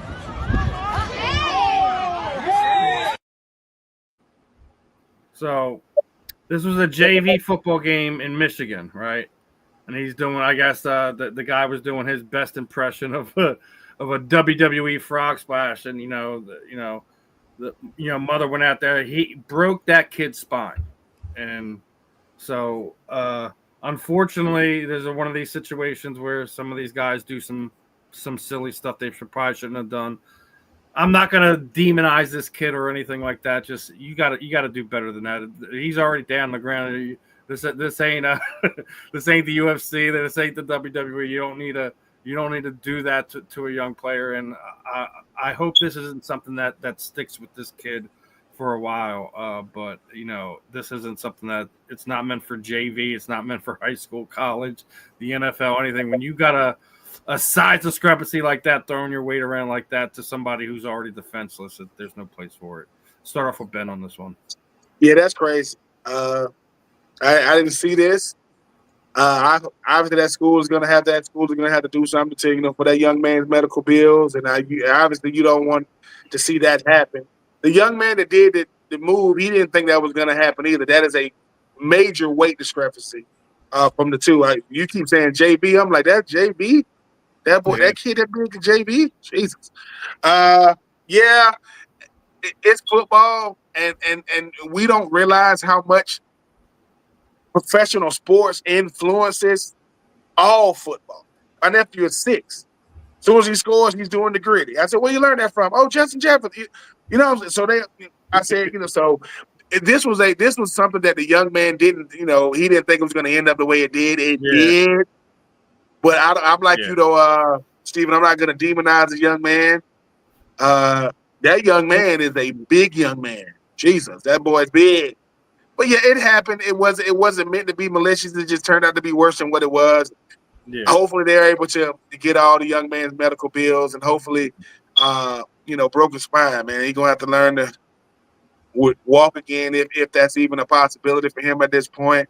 But yeah, you just hope that the young man's medical bills get taken care of, and we don't demonize the young man doing the WWE move. It's football. It just. Yeah, I mean the play is like gone already. He's like, dude, like that's why I said like it was something that probably shouldn't have happened. But yeah, kids are gonna be kids today. They don't know any better. They imitate what they see off of TV and stuff like that. So again, I don't want to demonize them, but like somebody needs to pull this kid off the side and like, what were you thinking, brother? Just jump in the pool. Don't jump on kids. Yeah, listen. So. Obviously, we never glorify injuries. You hate the fact that it's a kid, and you hope that regardless of where he is now with that this is something that he can rehab and heal and get back to a decent quality of life. With that said, listen, if you were to show me that clip and there was no injury attached to it, as an old dirty fullback, I would have told you I like the aggression, I like the physicality, I like the dominance, I like him kicking that kid's ass. You know what I'm saying? I mean that. I don't like the fact that I hate that the kid got really injured and hurt, and I hate all of that. But there's a part of me that looks at that and is like, good job. It's football, man. It's football. Things happen in football. It's a no mercy sport, Steve. I learned football from my dad.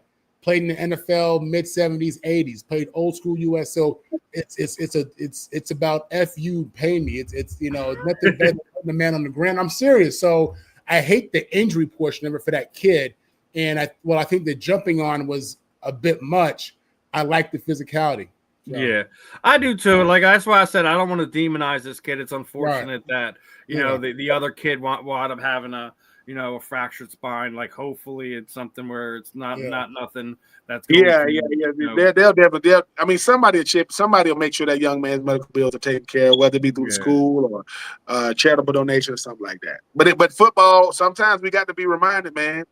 It's will versus will. It's me versus you. And as soon as you stuck your hand out in front of me, you was like, "Oh, here come, bring on the beef."